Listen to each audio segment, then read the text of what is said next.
Sir, ഇന്ത്യയിലെ വിമാനങ്ങൾക്ക് നേരെ ലേസർ ആക്രമണം ഉണ്ടാകുന്നു എന്നുള്ളൊരു പുതിയ വാർത്ത കേൾക്കുന്നു. ശരിക്കും പറഞ്ഞാൽ ഈ ലാൻഡിങ്, ടേക്ക് ഓഫ് എന്നൊക്കെ പറഞ്ഞാൽ വളരെ നിർണായകമായ സമയങ്ങളല്ലേ? അപ്പോൾ ഇത്തരത്തിലുള്ളൊരു നീക്കം എന്തായിരിക്കും? ഇത് ചെന്നൈയിൽ നിന്നാണ് ഈ റിപ്പോർട്ട് വന്നിരിക്കുന്നത്. ചെന്നൈ ഈ എയർപോർട്ടിൽ പ്രത്യേകിച്ചും വിമാനം ലാൻഡ് ചെയ്യുമ്പോൾ, എയർ ഇന്ത്യയുടെ തന്നെ വിമാനങ്ങൾ ലാൻഡ് ചെയ്യുമ്പോൾ വളരെ ദൂരെ നിന്ന്, ചിലപ്പോൾ 20 കിലോമീറ്റർ അകലെ നിന്നൊക്കെ ആയിരിക്കും, ലേസർ രശ്മികൾ വന്നിട്ടേ ഈ പൈലറ്റ് ഇരിക്കുന്ന ഭാഗത്തേക്ക് വന്നിട്ട് ആ സമയത്ത് ഈ പൈലറ്റിൻ്റെ ശ്രദ്ധ തെറ്റിക്കഴിഞ്ഞാൽ വലിയ അപകടം വരുമല്ലോ. അങ്ങനെ സംഭവിക്കുന്നത്. അപ്പോൾ 1 മാസത്തിൻ്റെ ഇടയ്ക്ക് ചെന്നൈ എയർപോർട്ടിൽ 3ാമത്തെ സംഭവം ഈ കഴിഞ്ഞ ചൊവ്വാഴ്ച ഉണ്ടായി.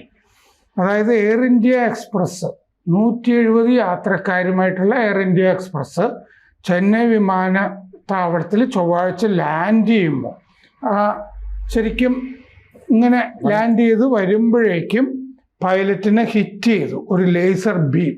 ഈ ജൂൺ 10-ാം തീയതി ലേസർ ബീം വന്ന് പൈലറ്റിൻ്റെ കണ്ണിലേക്കുമൊക്കെ പതിക്കുകയാണ്. ഇങ്ങനെ അത് ചൊവ്വാഴ്ച പുലർച്ചെ ഈ 1 മണിയൊക്കെ കഴിഞ്ഞിട്ടേ, പാതിരയൊക്കെ കഴിഞ്ഞിട്ടുള്ള സമയം, ഇരുട്ടൊക്കെ ഉണ്ടാവുമല്ലോ. അപ്പോൾ ഡിസ്ട്രാക്ഷൻ, വല്ലാതെ ശ്രദ്ധ തെറ്റിയൊക്കെ പോകും. അങ്ങനെയാണല്ലോ വിമാനത്തിന് അപകടം പറ്റാൻ. അപ്പൊ ഇത് ആരെങ്കിലും മനഃപൂർവ്വം ചെയ്യുന്നതാണോ, ആരാണ് ചെയ്യുന്നത്, ഇതൊന്നും വ്യക്തമല്ല. 1 മാസത്തിൻ്റെ ഇടയ്ക്ക് 3ാം തവണ ആണ് ചെന്നൈ എയർപോർട്ടിൽ സംഭവിക്കുന്നത്.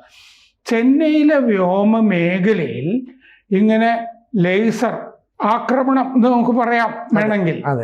ഈ ലേസർ ആക്രമണം, ലേസർ ബീം ഈ അറ്റാക്സ് കൂടി വരുന്നു എന്ന്.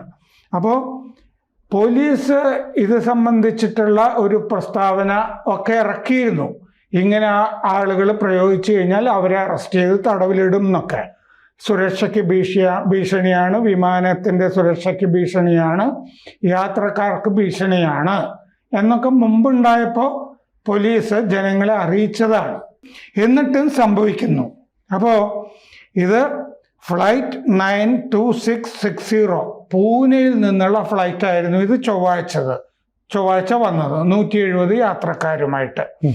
അത് എയർപോർട്ടിൽ നിന്ന് 3 നോട്ടിക്കൽ മൈൽ മാത്രം, റൺവേയിൽ നിന്ന് 3 നോട്ടിക്കൽ മൈൽ മാത്രം അകലെ ലാൻഡിങ് ഏതാണ്ട് നടക്കുന്നു എന്നുള്ള ഘട്ടത്തിലാണ് റൺവേ 25ലേക്ക് ടച്ച് ഡൗൺ എന്ന് പറഞ്ഞാൽ അല്ലേ, പതിക്കാൻ പോകുന്നു എന്നുള്ള അവസ്ഥ വന്നപ്പോഴാണ് ഈ ലേസർ ബീം പൈലറ്റിൻ്റെ നേർക്ക് വരുന്നത്.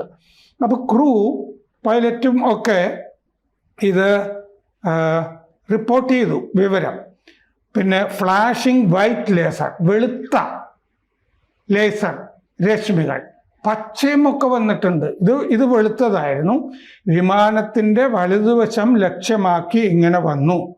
1:03 AM പുലർച്ചെ 1 മണി അല്ലേ, 3 മിനിറ്റോ 3 സെക്കൻഡോ ഒക്കെ ആയപ്പോൾ 1.03 AM 3 സെക്കൻഡ്. അപ്പോൾ താഴെ വരുമ്പോൾ ക്രിട്ടിക്കലായിട്ടുള്ള സമയത്ത് വിമാനം ലാൻഡ് ചെയ്യുമ്പോൾ ഇത് DGCA അറിയിച്ചിട്ടുണ്ട് വിവരം. Director general of civil aviation DGCA അറിയിച്ചു, പോലീസിനെ അറിയിച്ചു, സ്റ്റേഷൻ മാനേജറെ അറിയിച്ചു. അതുപോലെ കഴിഞ്ഞ ആഴ്ച ദുബായിൽ നിന്നുള്ള ഈ ചെന്നൈ എയർപോർട്ടിലേക്ക് തന്നെ എമിറേറ്റ്സ് വിമാനം വരുമ്പോൾ 300 യാത്രക്കാരുണ്ടായിരുന്നു. അതിൻ്റെ അകത്ത് പച്ച ലേസർ രശ്മികൾ, അതും ലാൻഡ് ചെയ്യുമ്പോഴാണ് വന്നത്. 13 നോട്ടിക്കൽ മൈൽ ദൂരെയായിരുന്നു എന്ന് പറയുമ്പോൾ 24 കിലോമീറ്റർ എന്ന് പറയാം. സെന്റ് തോമസ് മൗണ്ടില്ലേ, ചെന്നൈയിലെ നഗരഭാഗം, സെന്റ് തോമസ് മൗണ്ടിന്റെ ഭാഗത്താണ് ഇത് സംഭവിക്കുന്നത്. പൈലറ്റ് ഇത് ATC അറിയിച്ചു, എയർ ട്രാഫിക് കൺട്രോളിനെ അറിയിച്ചു ഇത് ഇങ്ങനെ വന്നിട്ടുണ്ട് എന്നുള്ളത്. ഇതിനു മുമ്പ് കഴിഞ്ഞ മാസം ഇതുപോലത്തെ സംഭവങ്ങൾ ഉണ്ടായി. പബ്ലിക് അഡ്വൈസറി പോലീസ് പ്രസിദ്ധീകരിച്ചിരുന്നു, പൊതുജന ശ്രദ്ധയ്ക്ക് എന്ന് പറഞ്ഞിട്ട്. അപ്പോൾ high intensity light emitting devices എന്ന് പറഞ്ഞിട്ടുണ്ട്. എന്ന് പറഞ്ഞാൽ തീക്ഷ്ണമായ രശ്മികൾ പതിപ്പിക്കാൻ കഴിയുന്ന ഉപകരണങ്ങളിൽ നിന്നാണ് ഇത് വരുന്നത്. അത് ലേസർ പോയിന്റേഴ്സ് ആകാം, പിന്നെ ഹോട്ട് എയർ ബലൂൺസ് ആകാം, പിന്നെ പട്ടങ്ങൾ ഒക്കെ ആകാം. എന്തായാലും ഇങ്ങനെ പറഞ്ഞിട്ടും ആളുകൾ ഇത് ചെയ്ത് ഈ പൈലറ്റുകളുടെ ശ്രദ്ധ തിരിക്കുന്ന വിധത്തിൽ ഇത് ചെയ്യുന്നുണ്ട്. അപ്പോൾ airports authority of India AAI അവര് പ്രസ്താവന ഇറക്കിയിട്ടുണ്ട് ഇത് സംബന്ധിച്ച്. സംഗതി ശരിയാണ്, ഇങ്ങനെ ഉണ്ടായിട്ടുണ്ട്. പക്ഷേ ഈ സാഹചര്യങ്ങളൊക്കെ പൈലറ്റുമാര് ഹാൻഡിൽ ചെയ്തു. ഇതിൻ്റെ ഒറിജിൻ, ഇത് ആരാണ് ചെയ്തിട്ടുള്ളത്, ആരെയും പിടികൂടിയിട്ടില്ല, എങ്ങനെയാണ് എന്നുള്ളത് അറിയില്ല.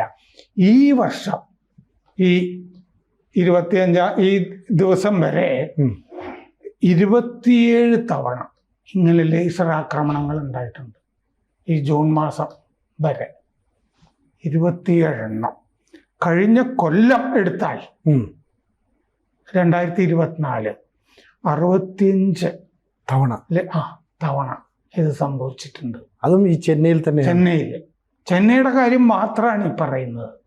അപ്പൊ ചെന്നൈയില് ഒരു ആക്രമണം ഉണ്ടാകണമെന്ന് ആർക്കോ വലിയ താല്പര്യം ഉള്ളതുപോലെയാണ് സംഭവിക്കുന്നത്. അതും പുലർച്ചെ 3 മണി 1 മണി ഒക്കെ കഴിയുമ്പോൾ ഉള്ള സമയത്താണ് ഇത് ചെയ്തിരിക്കുന്നത്. ആ സമയത്തൊക്കെ ബോധവും വിവരമുള്ള ആളുകൾ, നമ്മുടെ കുട്ടികളൊക്കെ കുടുംബത്തിലൊക്കെ ഉള്ള ആളുകൾ പട്ടമൊന്നും പറപ്പിക്കുന്ന സമയമല്ലല്ലോ. അല്ല. അപ്പോൾ വളരെ കൃത്യമായ ലക്ഷ്യത്തോടു കൂടി ഒരു ആക്രമണം നടത്തുന്നു. അതായത് വിമാനം തകരണമെന്ന ലക്ഷ്യം തന്നെയാണ്. അപ്പം പൈലറ്റിന്റെ കൺട്രോൾ വിടാൻ വേണ്ടി 2024 60 തവണയേറെ ശ്രമം നടത്തിയെന്ന് പറയുമ്പോൾ 65 തവണ അത് വളരെ ഗൗരവത്തോടെ കാണുന്നത്. വളരെ ഗൗരവമുള്ള സംഭവമാണ്. ഇപ്പൊ വീണ്ടും ഈ എയർ ഇന്ത്യ ഒരു അപകടത്തിൽപ്പെട്ട ഒരു സാഹചര്യത്തിൽ ഇതിനെ വളരെ സൂക്ഷ്മതയോടെ നിരീക്ഷിക്കുക, അല്ലെങ്കിൽ അതിന് പിന്നാലെ പോയി അതിൻ്റെ ഉത്തരവാദികളെ കണ്ടെത്തുകയാണ്. കാരണം സാർ പറയുന്ന പോലെ പുലർച്ചെ 3 മണിക്ക് ഇത് ചെയ്യുന്നവർ കൃത്യമായ പ്ലാനിങ്ങോടെ നടത്തുന്നവർ, അല്ലാതെ സ്വാഭാവികമായിട്ട് പട്ടം പറത്താനോ സ്വാഭാവികമായി ലൈറ്റ് അടിക്കാനോ വന്ന ആൾക്കാരൊന്നും അല്ലല്ലോ. ഒന്നുമല്ല. പിന്നെ DGCA director general of civil aviations, പിന്നെ നാഷണൽ ഏവിയേഷൻ സേഫ്റ്റി പ്ലാൻ 2024-25 ഇറക്കിയിട്ടുണ്ട്. അതിൽ പറഞ്ഞിട്ടുണ്ട്, പൈലറ്റ് വിമാനം പറത്തുമ്പോൾ ഉള്ള നിർണായക ഘട്ടങ്ങളിൽ ഇങ്ങനെയുള്ള ലേസർ ഇടപെടൽ വിമാന സുരക്ഷയ്ക്ക് ഭീഷണിയാണ്. ഡിസ്ട്രാക്ഷൻ, ടെമ്പററി ബ്ലൈൻഡ്നെസ്, ശ്രദ്ധ മാറിപ്പോവും, പൈലറ്റിന്റെ കാഴ്ച പെട്ടെന്ന് ഇല്ലാതെയാവും ഈ ലേസർ അടിക്കുമ്പോൾ. അതെ, ഒരു സെക്കൻഡ് മാറിയാൽ മതിയല്ലോ അല്ലേ. റൺവേന്ന് സ്കിഡ് ചെയ്തൊക്കെ പോവാമല്ലോ. പിന്നെ സ്റ്റാർട്ടിൽ റെസ്പോൺസ് ഇൻ പൈലറ്റ് എന്ന് പറഞ്ഞാൽ പെട്ടെന്ന് ഭയപ്പെട്ടിട്ടുള്ള ഒരു പ്രതികരണവും പൈലറ്റിൽ നിന്ന് വരാം. പൈലറ്റുമാർ പൊതുവെ ഉടനെ ഒന്നും റിപ്പോർട്ട് ചെയ്യാറില്ല.